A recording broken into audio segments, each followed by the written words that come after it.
एक गांव में एक किसान अपनी लालची पत्नी और आलसी बेटे के साथ रहता था। उसका बेटा महा आलसी और लालची था। अरे यार घसीटा, तुझे पता चला रमेश ने शादी कर ली? यार उसकी तो चांदी हो गई। तुझे पता है उसे 20 किल्ले जमीन, 2 बैल और बहुत सारा दहेज मिला है। उसे तो कोई काम धाम करने की जरूरत ही नहीं है। हाँ यार राजेश, काश मुझे भी कोई ऐसी ही बीवी मिल जाए जो खूब सारा दहेज ले आए और मैं पूरी जिंदगी आराम से बैठकर खा सकूं। फिर घसीटा अपने घर वापस आता है।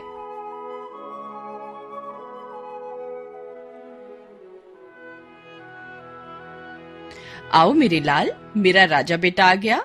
आजा आजा, मैंने तेरे मनपसंद की सब्जी बनाई है। माँ, मुझे भी शादी करनी है। तुम्हें पता है रमेश को कितना सारा दहेज मिला है? उसकी तो लॉटरी लग गई। मेरी भी ऐसे ही किसी लड़की से शादी करवा दो ना माँ। बेटा, मेरा भी यही सपना है कि मेरी बहू बक्सा भर के मेरे लिए सोने के जेवरात लाए। तेरे बाप ने तो मेरा कोई सपना पूरा किया नहीं। क्या पता मेरी होने वाली बहू ही मेरा सपना पूरा कर दे। फिर थोड़े ही दिनों में झूठ और फरेब का सहारा लेकर लालची औरत अपने बेटे की शादी करवा देती है। आओ आओ, तुम्हारा स्वागत है बहू रानी। आज से तुम इस घर की रानी हो, ठीक है? तुम्हें इस घर में कभी कोई तकलीफ नहीं होगी, ठीक है? बेटा, तुम भी इसका खूब ख्याल रखना। इसे कभी अपने मायके की याद ना सताए। हाँ माँ, मैं इसका बहुत ख्याल रखूंगा। अरे बेटी, तुम अपने साथ कोई संदूक नहीं लाई क्या? नहीं माँ जी, हमारे घर कल चोरी हो गई। बाबा ने मेरे लिए जो भी गहने बनवाए थे सब चोर ले गया। बस किसी तरह मेरे बाबा ने अपने दोस्तों से उधार लेकर मेरी शादी करवाई है। अरे मर गए रे, ये हमारे साथ कैसा धोखा हो गया। हमारे तो सारे सपने धरे के धरे ही रह गए। अरे बेटा, तू इसे वापस इसके घर छोड़ा। ये तो अपने घर से खाली हाथ ही आ गई। नहीं नहीं माँ जी, ऐसा मत करिए। मेरे बाबा ये सब सहन नहीं कर पाएंगे। आप मेरे बाबा को थोड़ा सा वक्त दे दीजिए, वह आपकी सारी इच्छाएं पूरी कर देंगे। फिर अगले दिन से वे लोग अपनी बहू को दहेज के लिए सताने लगते हैं। ए बहू रानी, चल काम पर लग जा। ये सारे बर्तन तुझे ही साफ करने हैं। जी माँ जी, मैं सारे बर्तन साफ कर दूंगी। ए बहू रानी, ठीक से सफाई कर। तेरे बाप ने इतने पैसे भी नहीं दिए कि मैं अपने घर में कोई नौकरानी ही रख सकूं। नहीं नहीं माँ जी, मैं सारी सफाई कर दूंगी। सीता की सास और बेटा मिलकर ऐसे ही उसे सताते रहते हैं और बेचारी सीता बिना कुछ कहे सारे दुख झेलती रहती। क्यों रे बहू रानी, अब तो कितने दिन हो गए। तेरे बाबा ने अब तो तेरे लिए खूब सारा दहेज इकट्ठा कर लिया होगा। बेटा घसीटा, तू आज ही इसे इसके घर छोड़ के आ जा। और सुन बहू रानी, बिना दहेज के वापस आने की कोई जरूरत नहीं है। फिर घसीटा अपनी पत्नी को उसके मायके छोड़ने के लिए चल देता है। थोड़ी दूर चलने पर वे थक जाते हैं और आराम करने के लिए एक पेड़ के नीचे बैठ जाते हैं। अजी सुनिए, मुझे बहुत प्यास लगी है, थोड़ा सा पानी ला दीजिए। तुम यहीं रुको, मैं कहीं से पानी ढूंढ के लाता हूँ। उसका पति पानी लेने जाता है और सीता पेड़ के नीचे अकेली बैठी होती है। तभी, अरे वाह, इतनी सुंदर स्त्री तो मैंने आज तक नहीं देखी। इसके बाल कितने सुंदर हैं। अरे अरे, ये क्या है? आज से मैं इसके अंदर ही रहूंगी। फिर वह चुड़ैल सीता के अंदर घुस जाती है। ये मुझे क्या हो रहा है? फिर कुछ देर बाद उसका पति पानी लेकर वहां आता है। ले सीता, जल्दी पानी पी ले, फिर तेरे बाप के घर जाना है खूब सारा धन लेने। अबे ओ मूर्ख, देख नहीं रहा मेरे पैर कितने गंदे हो गए हैं? चल ये पानी ले और मेरे पैर धो। घसीटा हैरान परेशान हो जाता है। तेरी इतनी हिम्मत, मुझे अपने पैर धोने के लिए बोल रही है? कल की मार भूल गई क्या? तभी सीता घसीटा के बाल पकड़ लेती है। क्यों बे घसीटे, तूने बहुत सेवा करवा ली, अब मेरी बारी है। चल चुपचाप मेरे पैर धो। अरे मर गए रे, इसमें इतनी शक्ति कहाँ से आ गई? रुको रुको, मैं भी तुम्हारे पैर धो देता हूँ। प्रियतम, अब आपके मायके चलें मुझे कोई मेरे मायके वायके नहीं जाना। अब मैं बहुत थक गई हूँ, मुझे घर जाकर आराम करना है। पता नहीं इसे क्या हो गया। अब मैंने इसे कुछ कहा तो ये सब गांव वालों के सामने मेरी पिटाई कर देगी। भलाई इसी में है कि अभी घर चलता हूँ, माँ ही इसकी खबर लेगी। फिर वे दोनों वापस अपने घर की ओर चल देते हैं।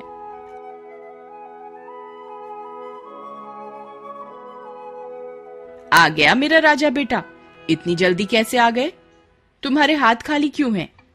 इसके बाप ने कोई संदूक नहीं भेजा क्या? ए बुढ़िया, चल मेरे लिए शरबत बना कर ला, मैं बहुत थक गई हूँ। अरे अरे, इसकी हिम्मत तो देखो। ए लड़की, तेरा दिमाग खराब हो गया है क्या? तेरी हिम्मत कैसे हुई मुझसे ऐसे बोलने की? ए बुढ़िया, ज्यादा होशियारी दिखाने की जरूरत नहीं है। जितना बोला है उतना कर, नहीं तो छत से उल्टा टांग दूंगी। अरे मर गए रे मर गए। अरे बेटा, इसे क्या हो गया? ये गई तो गाय बनकर थी, वापस शेरनी बनकर कैसे आ गई? पता नहीं माँ, इसने मुझसे भी अपने पैर धुलवाए थे, मुझे तो कुछ समझ नहीं आ रहा। फिर अगले दिन सीता अपनी सास से घर का सारा काम करवाती है। अरे मर गए रे, ये कैसे हो गया? इतना काम तो मैंने अपनी पूरी जिंदगी में भी नहीं किया था जितना अब करना पड़ रहा है। हे सीता, तेरी इतनी हिम्मत, मेरी माँ से घर का काम करवाएगी? अबे घसीटा, इधर आ, तुझे तो मैं बताती हूँ। अरे मर गए रे माँ, मुझे बचाओ। अरे मर गए रे माँ, मुझे बचाओ। फिर माँ और बेटा दोनों डर के मारे घर से भाग जाते हैं और भागते भागते जंगल पहुंच जाते हैं। अरे मर गए रे माँ, मुझे बचाओ। अरे मर गए रे माँ, मुझे बचाओ। वहाँ उन्हें एक तांत्रिक मिलता है। हे बाबा, हमारी रक्षा करो, मुझे लगता है मेरी बहू पर किसी चुड़ैल का साया है। आप कृपा करके हमारे साथ हमारे घर चलिए। फिर वह तांत्रिक उनके साथ उनके घर जाता है।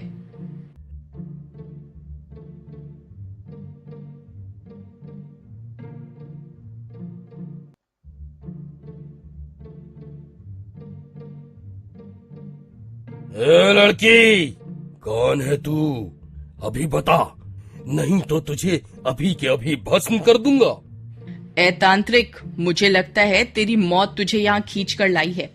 वापस चला जा, नहीं तो अच्छा नहीं होगा। मुझे पता था तू ऐसे नहीं मानेगी, तुझे अभी मजा चखाता हूँ। ओम भट स्वाहा, ओम भट स्वाहा, ओम भट स्वाहा, ओम भट स्वाहा। ए तांत्रिक, ये क्या कर रहा है तू? इसे अभी के अभी बंद कर। आह आह, ये क्या हो रहा है? मुझे बहुत दर्द हो रहा है। तांत्रिक, मुझे माफ कर दे। हे भगवान, मुझे माफ कर दो। मैं इसके शरीर में इसे दुख देने के लिए नहीं आई थी।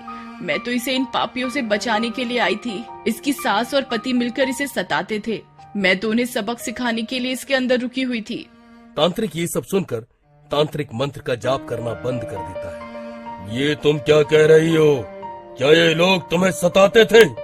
जी बाबा, ये लोग मुझे दहेज के लिए सताते थे। तो ये बात है। ए लालची औरत, तू इसी के लायक है। मैं तुम जैसी पापियों की कोई मदद नहीं करूंगा, तुम इसी के लायक हो। ये चुड़ैल ही तुम्हें सही सबक सिखा सकती है। अगर मैंने इसे सीता के शरीर से निकाल दिया तो तुम फिर से इस भोली भाली लड़की को सताने लगोगी। नहीं नहीं बाबा, हमें हमारी गलती का एहसास हो गया है, हम फिर कभी ऐसा नहीं करेंगे। हे चुड़ैल जी, हमें माफ कर दो और कृपा करके मेरी पत्नी के शरीर को छोड़ दो। हम फिर कभी भी इसे नहीं सताएंगे। ठीक है, तुम्हें तुम्हारी गलती का एहसास हो गया है, मैं इसे छोड़ देती हूँ। फिर वह चुड़ैल सीता के शरीर को छोड़कर चली जाती है और वे लोग हंसी खुशी रहने लगते हैं। ये कहानी कहीं ना कहीं अगर आपके दिल को छुए तो प्लीज लाइक जरूर कीजिएगा। Humanity should be our race, love should be our religion. Thanks for watching.